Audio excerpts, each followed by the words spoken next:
Hello, and welcome to Coffee and Comics. I am Todd A., and I'm not joined by Taylor Trask today. I have a special guest in the home studio. He is a comic book writer, comic book editor, comic book publisher, a filmmaker, a script writer, and a shorts enthusiast, PJ Perez. Hello, PJ. Good morning. This is where if I had a soundboard, I would insert the applause. Oh yeah, it would have been like a huge applause. I can do that in post. Can you get also the Law and Order doink doink when we go between segments? Yes, between segments for sure. Perfect. Actually, I just started listening to a podcast that uses that. Really? That is their segment break. I have been guilty of using that on previous podcasts. I was very impressed with this one particular podcast I was listening to. It felt like they had a sound effect for every. They'd already planned it out. Like when we jumped to this segment, I got the perfect thing. So yeah. Well, I never thought that far ahead, I guess. So this is Coffee and Comics. You've listened to a couple episodes. You know how we do this, but you have not heretofore participated. This is the part where we talk about the coffee we got. We've also never done this before. You and I went and got coffee together at a place called Vacancy on Pacific Coast Highway. What are you drinking this morning? I am drinking an oat milk latte. I did not intend when I woke up to get an oat milk latte, but that is what I got. I asked for an almond milk latte. The young lady, the very nice young lady, was like, "Hey, have you tried oat milk? All the cool kids are doing it." And I was like, "Well, I want to be a cool kid." And it's a little how do I describe it? I mean, I can't really judge the coffee. I can only really judge the oat milk experience. It's I guess if you think about oats being something that dehydrates, right? Like you use oatmeal as like you can use oatmeal for all sorts of things. Like you use it for skincare. You can use it. Sure. I didn't know if you knew this, but you can stanching a wound. Right. I guess like use it as mortar. It's pasty, I guess but not in a bad way, but it's definitely a different experience where almond milk is creamier, the oat milk is kind of pasty, but it's good. It's good. It's just it's a different thing. Yeah. The coffee itself is good, but but you also thought it was a little milky, right? Like more milk or something like that than you would normally put in a latte. I don't know. Well, I don't know. So what are you drinking? I'm drinking a iced vanilla latte. But I've had their latte several times. I think it's very tasty, but people who listen to the show know that I'm a coffee philistine. I can tell that lattes from non-Starbucks are better than Starbucks lattes, but other than that, I got a flawed judgment. But I know this is they use Toby's Estates coffee. We don't always talk about this, but I just happen to know that that's what they use. And we're probably drinking the Bedford roast because I've talked to them before about what they use for their espresso. So there you go. If you want to look it up. Where's Toby's from? I believe it's Australia. Okay. And so it's an Australian originally. That coffee shop is Australian. There's a weird group of Australian coffee shops around here, if you didn't know that. I could Common see, Room Roasters is also Australian. I could see the Australian Southern Californian connection. Yeah, the surfing. I mean, they're like, oh man. I mean, they're literally like on Pacific Coast Highway right across from the beach. So probably a great place to grab a cup of coffee before your surfing session. Although I don't know if that's... Or before your podcasting session. Yeah, exactly. Great segue. So then after we talk about the coffee, we talk about comics. I'm going to ask PJ to talk about the comic that he has chosen for us today. First, go ahead, PJ. What is that book? I don't even know what I'm reading. Why would you ask me such a question? No. So it's the Unbeatable Squirrel Girl beats up the Marvel Universe. Sweet. Or is it beats the Marvel Universe? I always forget. No, it's beats up because that's what she does. She beats up. Yeah, she beats right. up. And so it came out. I think about it's like 2 years old now. Yeah. But it's brand new to me. Is this a collected edition of? So I don't know if it was released as a series originally, or the impression I get from the description from the author is that it was just a graphic novel straight up. Okay. So it's like 119 pages or something like that.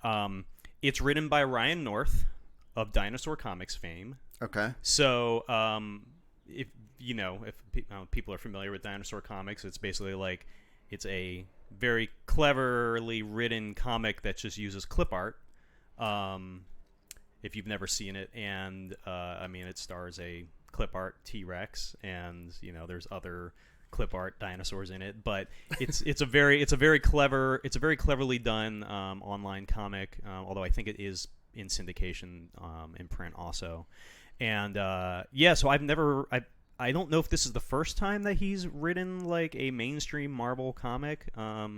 It's drawn by Erica Henderson, whose work I wasn't familiar with, but it's a little cartoony, but it perfectly fits the style of what I guess a Squirrel Girl book.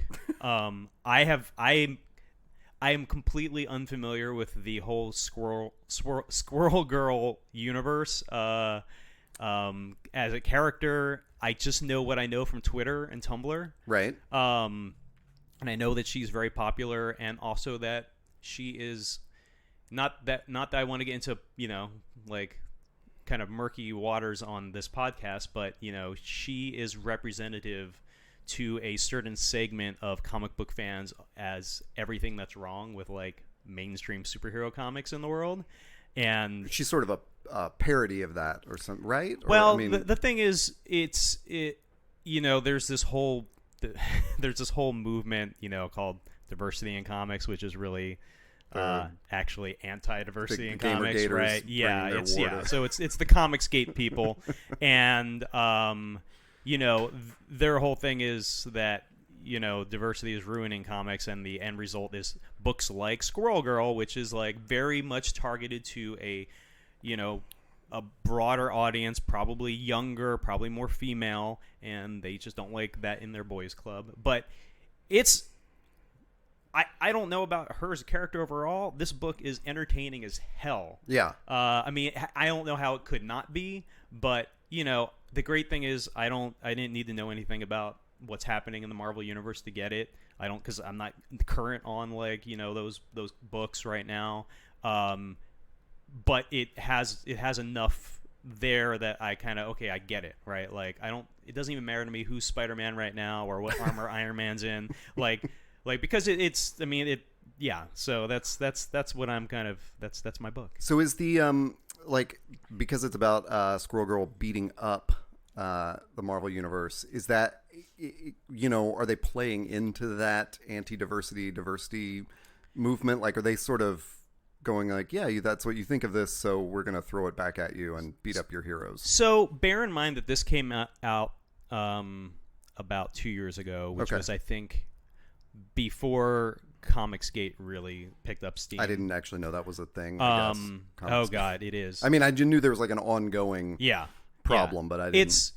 It's one of those things that just like other things kind of came up in the last couple of years. But the what Ryan North does is he actually has a running commentary at the bottom of every page. Okay, nice. So there is this internal monologue of his that goes along with the story and actually does add that sort of almost like a Twitter style commentary, which is like, and it's not distracting at all. Actually, it's because you can, if you're so I've been reading it digitally. So I got on Comixology, and you view that, you read comics with that guided view, so you're seeing panel by panel, whereas like in the full page there's just this commentary at the bottom. So I'm not seeing the commentary until after, like when you're supposed to see it, after the last panel on the page. Right. So it actually works out pretty well because it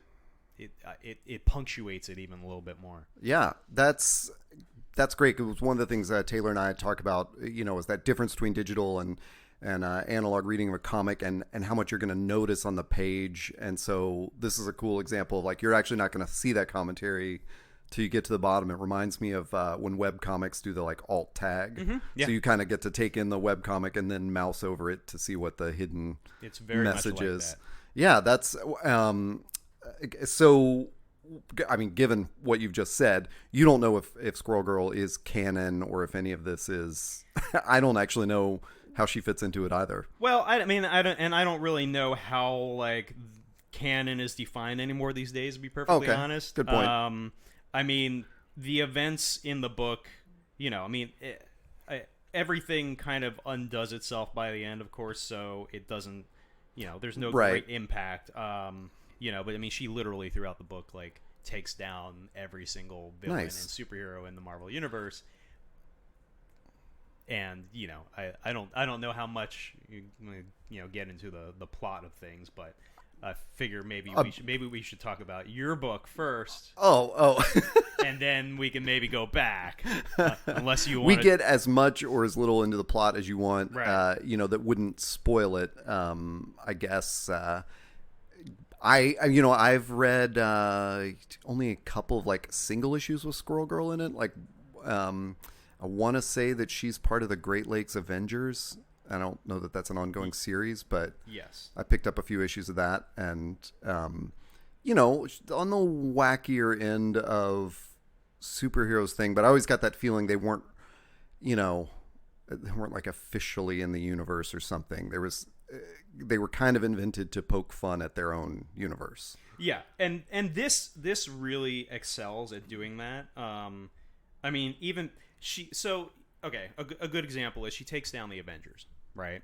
And she can take down the Avengers because, and I guess this is going to give the plot away a bit. Why not? The plot, yeah, that's fine. So it's not Squirrel Girl who's beating up the Marvel Universe; it's her evil clone, basically. Okay. Tony Stark has acquired this device that he doesn't know what it does. And if anyone doesn't know, Squirrel Girl is a computer science student. Mm-hmm. So, and all of her friends are also computer science students, and they all have these also kind of dumb animal powers. So, like I didn't know. One talks to fish, one talks to chipmunks. Right? Like, I don't know. It's a whole thing. But I mean, it's cute.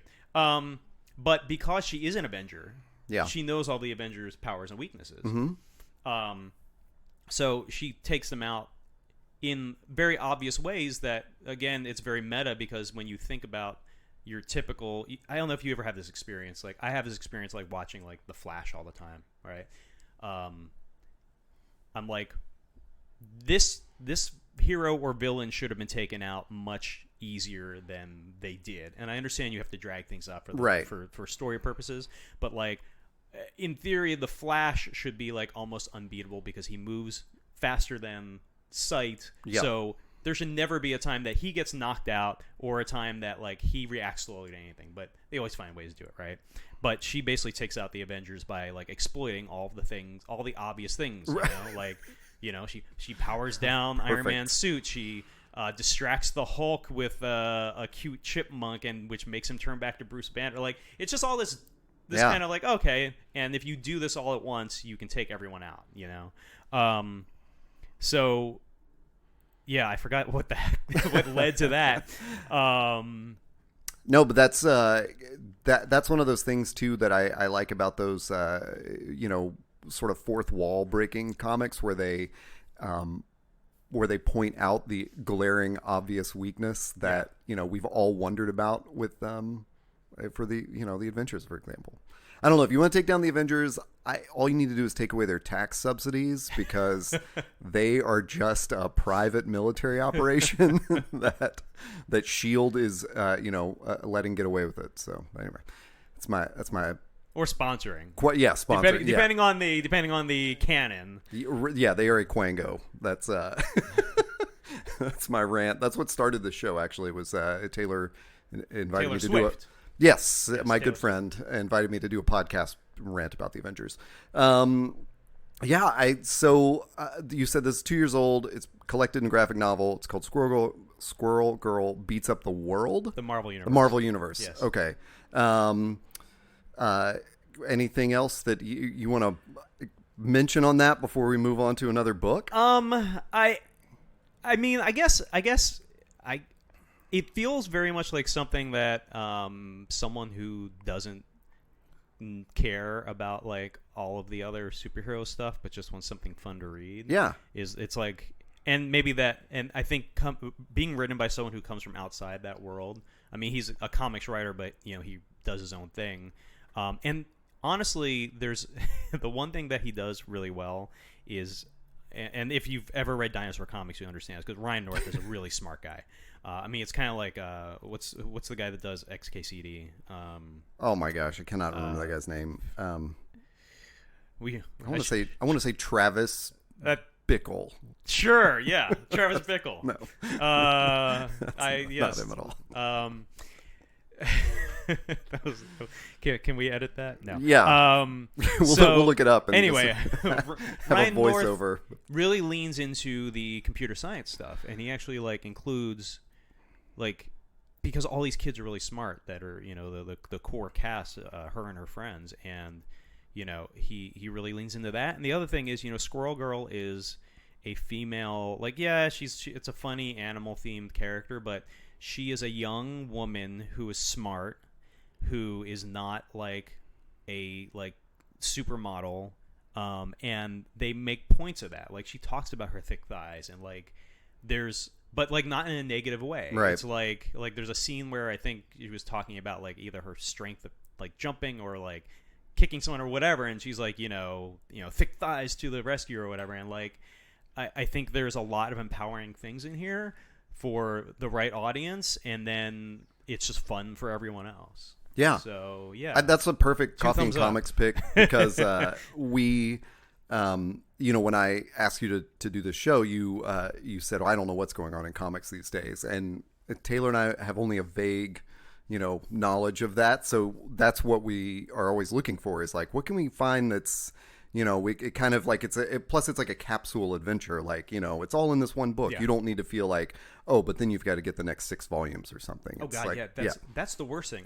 I have been trying to read All New X-Men, the one with the younger team who gets brought to the present from the past, but there's so many dang crossovers in the collections I've been reading that I stopped because I'm I have to get Guardians of the Galaxy and I have to get this book, and I'm I just want to read a story. Yeah, even the Image titles that I really love are so they're just ongoing, and if I'm behind East of West, it's very daunting to think, okay, well there's 11 volumes I've got to collect to catch up, just to get up to speed, Awesome. I feel like I'm going to play a little bit of gotcha with you right now because I did not tell you what I've picked. And you will immediately you're gonna have to talk more while I talk about this because so I decided to talk about San Hannibal this week, which is a book that you published and edited. Yes, and so you can tell me. I don't know how many years ago it was, but at some comic book convention, I bought a sampler of books from you. It was a bunch of single issues. Mm-hmm. I don't know if you were just selling hey, grab 5 single issues for $5 or whatever you were doing. Maybe you just gave them to me. I don't know. But there was a single issue of San Hannibal, and this has a striking color scheme. It is just neon CMYK kind of the first issue is all neon pink. And that may be the one that I got originally. Probably, and it was it's just arresting, and I really liked the kind of line art that's underneath that pink was very cool. It was not superhero-y. It wasn't big and blocky or something. There's some faces that kind of remind me almost of almost like The Simpsons or something, maybe not the actual main Simpsons characters, but when they will do a TV drama or impersonation, they're but yeah, that seems a way off reference. Sorry about that. But it's a detective story, and I don't know. I don't even know where to start with this. So this is the collected edition. Yes. Is this the only volume of it?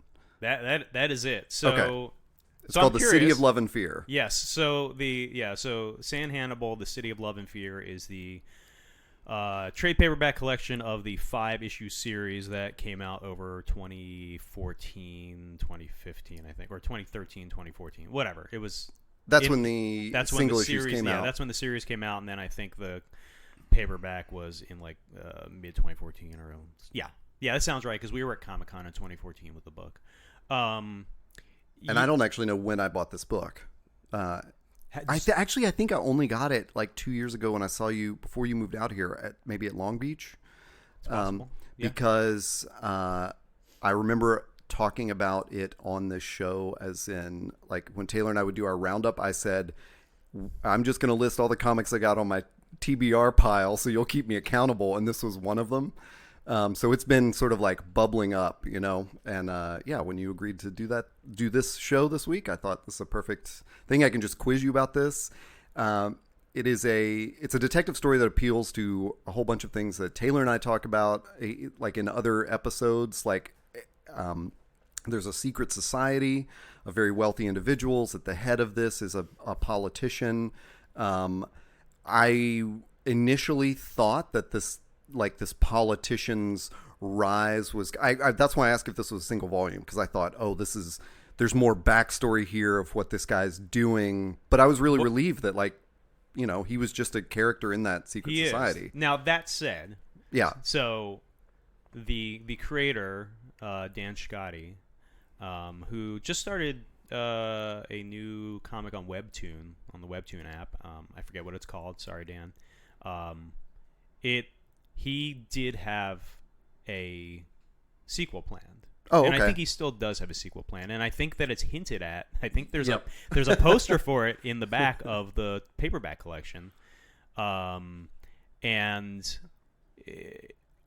we never talked about it. He kind of he sent me the art, and I was like, sure, why not? Yeah. So you mentioned it's a detective story, and it's told in these really striking colors. So the colors. The first issue was done by Dan and J.D. Faith, also known as Joshua Faith, who they pitched it to me. They were young, really young. I mean, they're still young-ish, but I think at the time they were maybe 19 or something like that. And they pitched it to me at, I don't remember what Comic-Con it was. I don't know if it was it was probably Emerald City, and this was way back in, like, I'd have to say maybe 2012 or something like that, and it was called Avery at the time, which is the last name of the detective, and they had like a 10-page sampler that was actually full color. It was Whoa. done in regular full color. Okay, not this hyper magenta. Yeah. And it kind of sat in my files for a couple of years. I always really liked it, but it didn't really have any place for it at the time. And when we were kind of ramping up the publishing schedule around 2013, I was looking for new projects, and I was like, I wonder if they ever published this. And I looked, and no, I mean, they posted the first 10 pages online and got a little bit of press for it, and then nothing.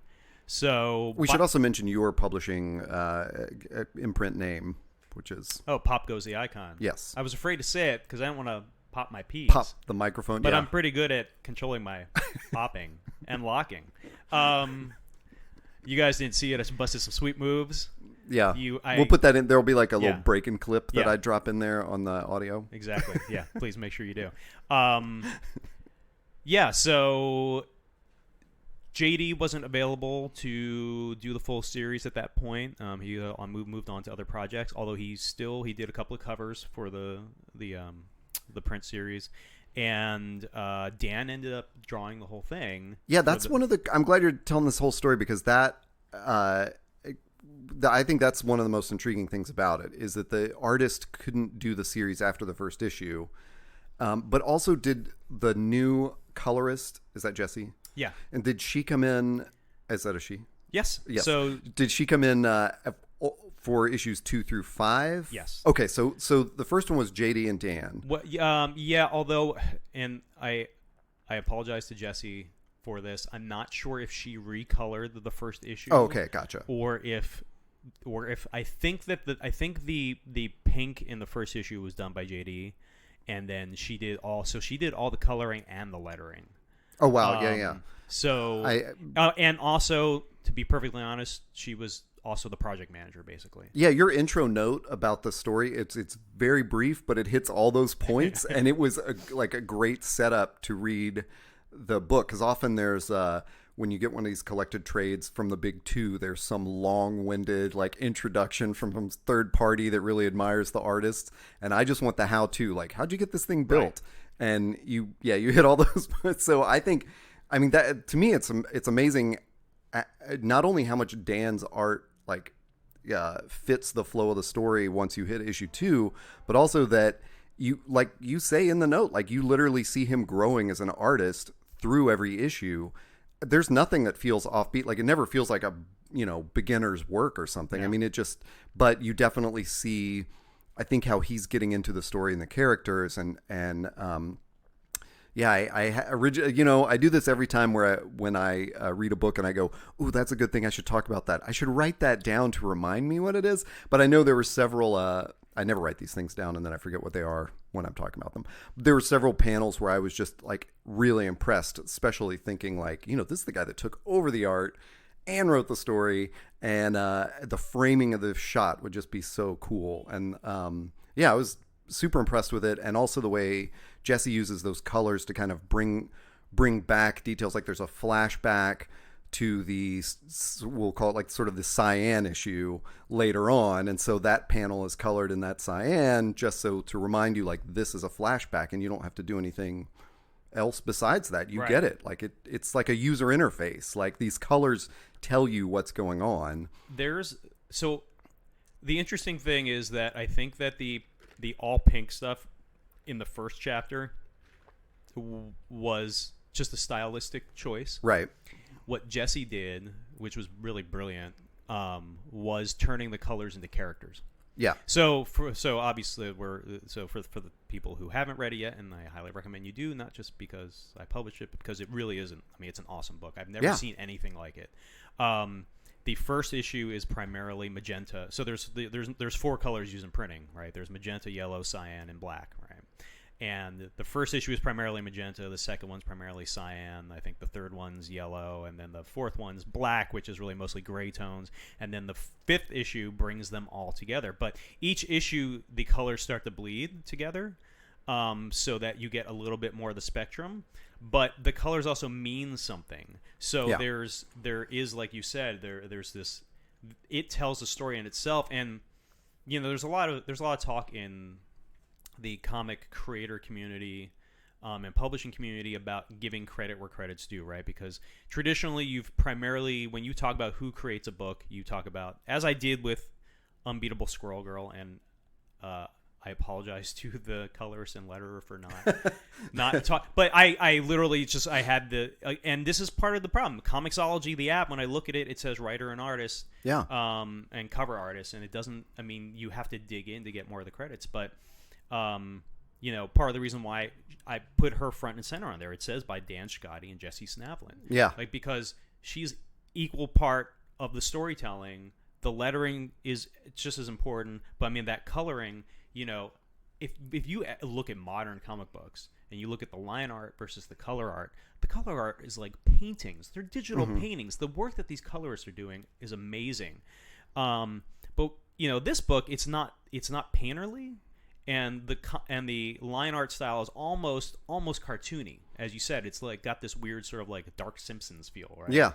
But the coloring, the choices made, is what's so important about that, right? It's like if you go back and reread it, and I don't know if you've read it recently or if you were just speaking from your memory of last time you read it, but like, you can go back, and it's almost kind of like watching a movie like Memento, where you do need to go back to see those things you missed.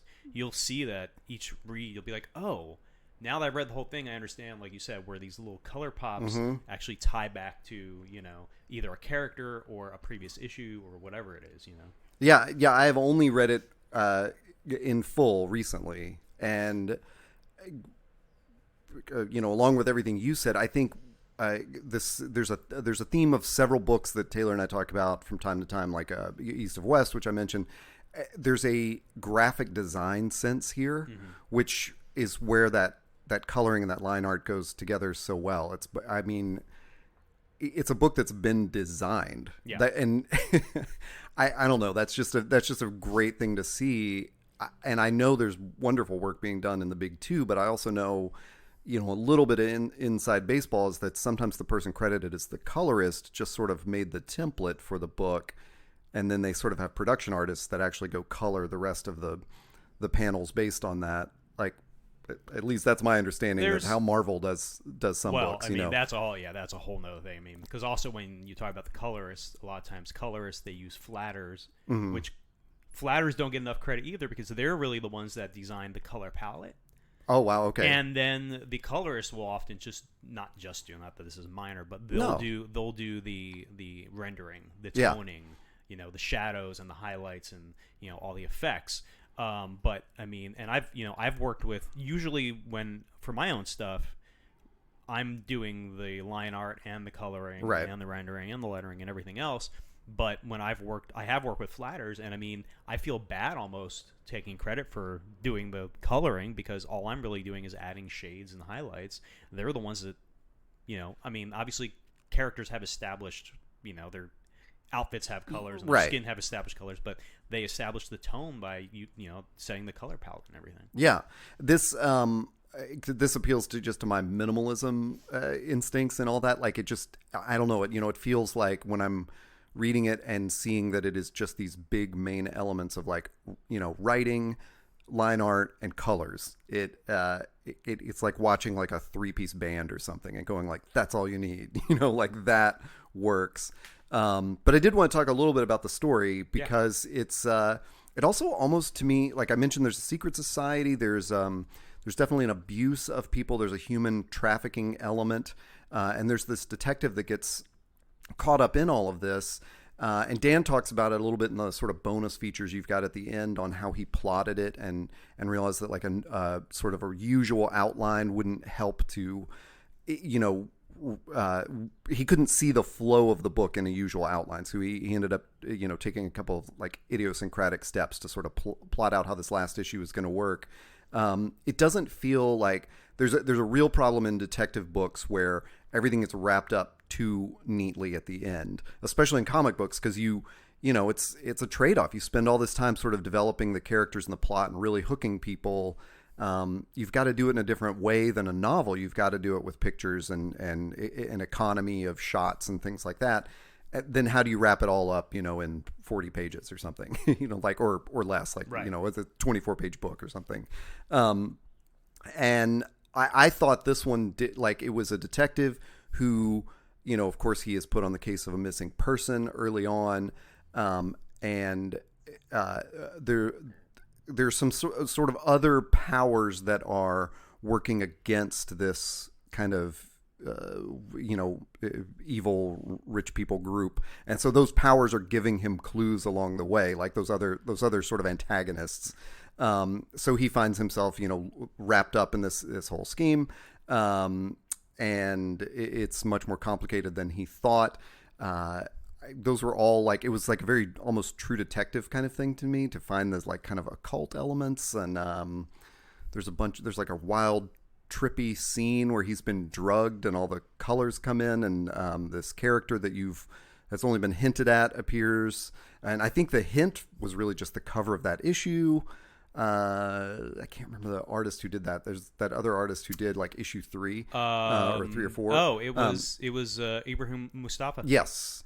And his cover, like, you see this and there's this character in this rabbit mask and it's very striking, and then this trippy scene happens later. And anyway, I just really enjoyed it, and especially having that experience of like getting the first issue from you a couple of years ago and not really knowing where it was, just knowing like this is striking, but I just honestly, like, from that one issue I just couldn't really get into it. Right. But the collected work makes me appreciate it so much more, and I'm like you, I would recommend this to anyone who likes detective novels, sort of secret societies, and it was just thoroughly enjoyable to me. And I like that it's wrapped up. I almost, if he does a second volume, that'd be great, but if not, like, this works. Like, there's no loose ends hanging for me. Right. There was just enough character background for all the characters that I felt like good.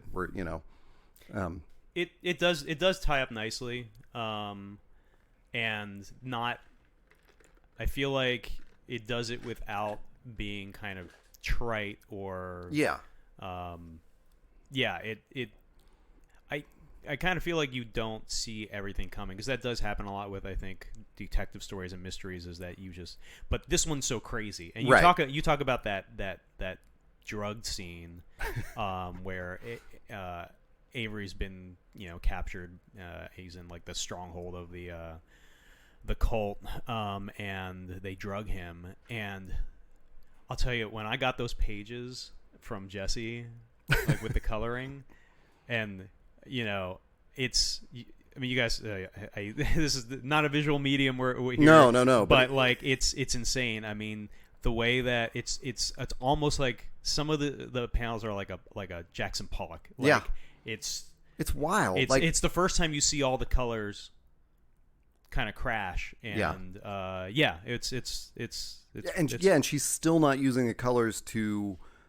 She's not using the basic CMYK to be all the other colors. No. They're still sort of in isolation, even if they're in splashes together on a page.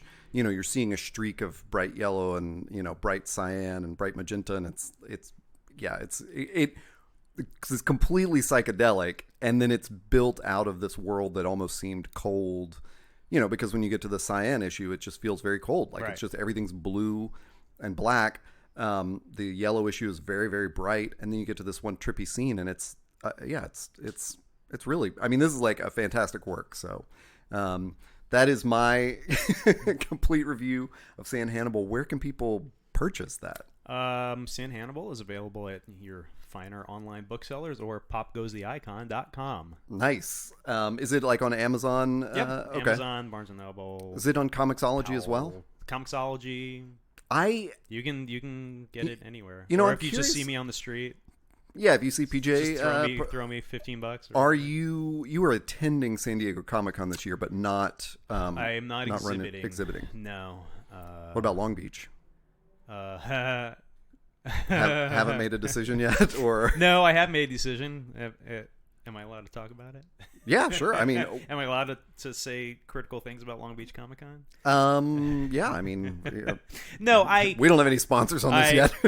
No. This is the thing. Like, I love that Long Beach is like a local show, and it's convenient.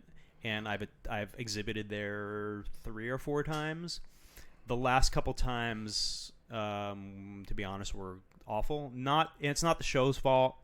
I just feel like people going to that show are going to get celebrity autographs. And I know this is a common thing at a lot of comic conventions around the country, but the difference is that, like, I feel like there's no emphasis put on creators. The creators. There. I mean, I was in an aisle in Artist Alley with some significant other creators. Like, I'm a little guy, right? But I was next to, and I forget his name, but he drew like Green Lantern for a while, and then like I think Ron Mars was down the aisle from me, and like some pretty decent creators, and like there was no one coming, and we were on an end aisle, like facing out, and just there was no one coming to Artist Alley with any interest in anything, and it was really slow there. And it's not that the show was slow overall, but I experienced that 2 years in a row, and I was like, you know what, I'm not going back. Yeah, well, I know the year because I didn't go last year, and I know I saw you there the year before, and my friend, my good friend Chris Martin, that went with me. We we were only there for like me and Taylor Swift and right. Ellen DeGeneres and Chris Martin. We were only there for like, I don't know, a few hours, and we had weekend passes, and there was this whole thought of like, well, are we coming back tomorrow? No, we got it all done. Yeah, and we only did Artist Alley. Or at least the exhibitor floor. Right, but it's it's an architectural thing too. It's just we can and should do a whole episode on that and get some other friends that are also exhibitors and artists and a Comic-Con roundtable. Yeah, for sure. Because I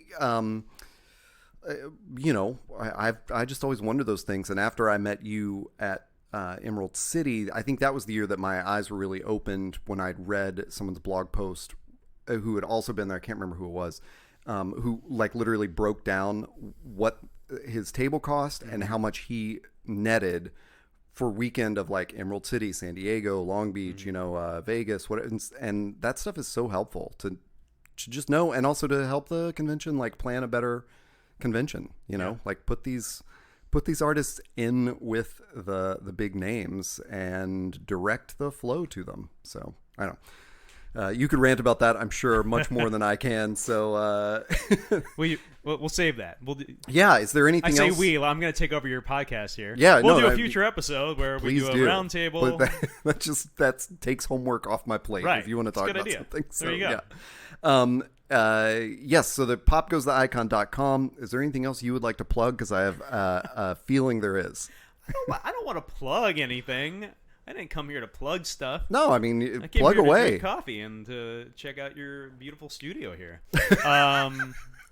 I mean that. There's a nice plant in the corner. It's still sort of alive. It's mostly alive. It is more green than brown.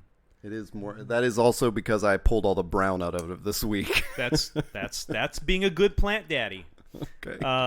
There's an Axe Cop poster on the wall. That's what that's from. So Axe Cop. God, I have so many thoughts on Axe Cop. I was at which show was it? I don't know. Some convention. One of them that happens in the world, and I was on the aisle directly behind the Axe Cop people. The older and younger. Oh, the younger one was there as well. He was. Yeah.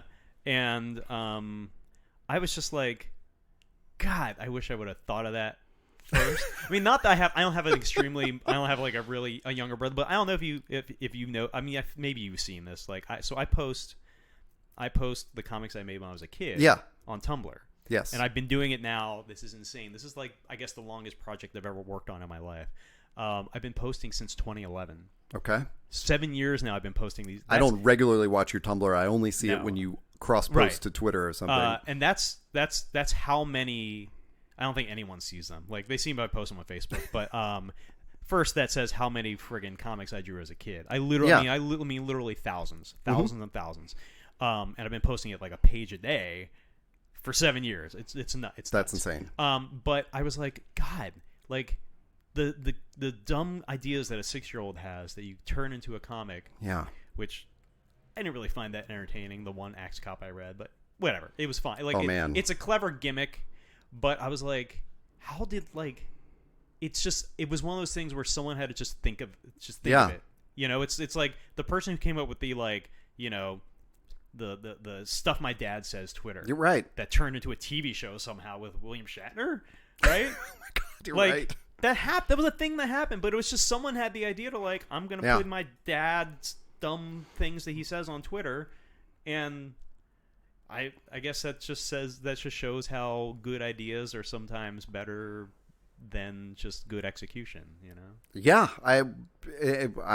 I would defend the execution of Axe Cop forever. Or you're seeing, like in isolation, you can have your adult idea and execute it perfectly, and it's like, oh, if I just had that hook of like the dumb idea, it would have, that was not a crack at their right. Quality's unreal. Yeah. Okay, so you've deflected again, but what you have a book coming out that people should pre-order. I was not deflecting.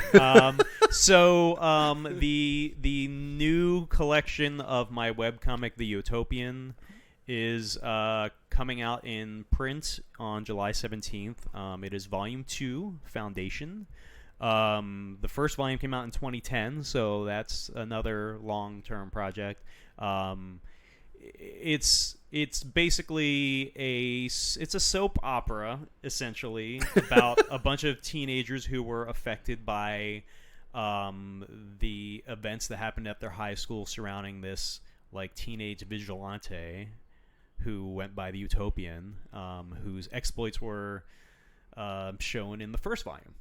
So it really. So you're only describing Foundation as the soap opera of the events afterwards. Yeah. The original Utopian series was really more of almost like a kind of teen fantasy adventure, right? And it very much was specifically from just the point of view of the lead character James, who was, this frustrated high school senior who thought that the world needed a change, and he was the one who was going to change it, and because he saw just injustice everywhere.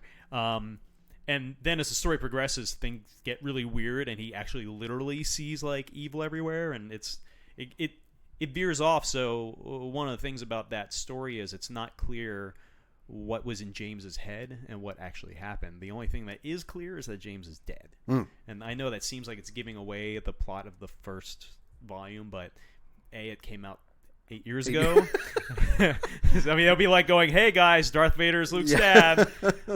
Spoilers for but B, episode 2. Because what happened in the book originally is questionable. It leaves the universe open. So it literally like just keeps cutting between all of these different characters and following their lives in the aftermath, and which really has their lives. I mean, what happens has nothing to do with what he did.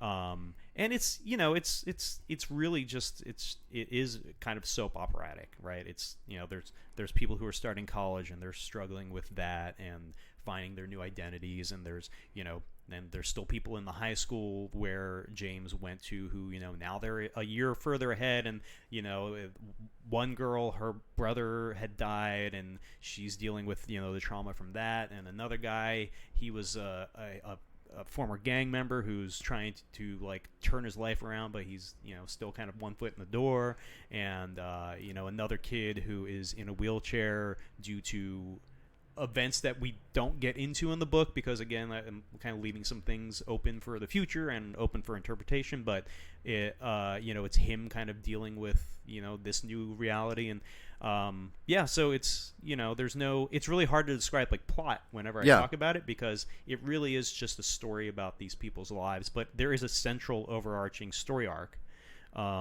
that ties them all together and brings them all together at the end. Is there do you see an end in sight for the story, or is it something you could just keep going with? Well, until they retire? The foundation arc is complete, right? Gotcha. Like that. There's an arc for the collected editions. Yeah, and that's the way I think. Like I have to have, like when I did the original Utopian, even though it ran for 18 months and like it was 109 pages. I knew that there was an end, right? And I didn't know how I was going to get there necessarily, but I knew there was an end. And if I don't have an end to projects, how people do ongoing series, I have no idea. Like if someone was like, "Hey, do you want to write Spider-Man?" I'd be like, "No." Yeah. I mean, yes, I would like your money. Yeah, Marvel, Disney. I got 6 issues or whatever. But yeah, I mean, I guess I wouldn't know what to do with it. But I actually do have I do have a Google Doc that is titled Utopian Volume 3. Oh, wow. So there is a very specific set of stories that spill out of that. Actually, well, don't really have anything to do with what happened in Volume 2, but that continue down this path, and I have to get there. It might be another 6 or 7 years, but no, that's cool to think about. Yeah. Is there anything else you want to plug that's upcoming appearances or? All right, well, give us the. This is my This upcoming is your appearance. Yeah, just check guys, this off. Yeah, guys, make sure you listen to this episode of Coffee and Comics. And it is Coffee and Comics, not Comics and Coffee, right? It is Coffee and Comics. Okay. Now that you have me second guessing that, what's your Twitter handle and Instagram if you want people to? I'm at PJ Perez. And do you have a public Instagram? I do. It's just search for PJ Perez. Okay. That works. It's at Sequential Madness. Yes. Because I also do a webcomic called Sequential Madness. And PJ Perez wasn't available on Instagram when I signed up because I signed up late. That's so frustrating. Yeah. As always, you can find this and all our other episodes at findusthere.org or the brand new coffeeandcomics.club. That's right. .club is now a top-level domain. And we are a club. We are a club. Yeah, it is. At this point, I feel like it's a club. Like we've had on Mike Marlowe, and we've got PJ Perez, and I've got another special guest for next week. So please tune in every Wednesday, which is New Comic Book Day. If you go to coffeeandcomics.club, you'll find all the ways to subscribe to this podcast. Thank you, PJ, so much for being here. And I hope to talk to you again on the podcast soon. Thanks for having me. In real life, even sooner. Yes. All right. Thanks.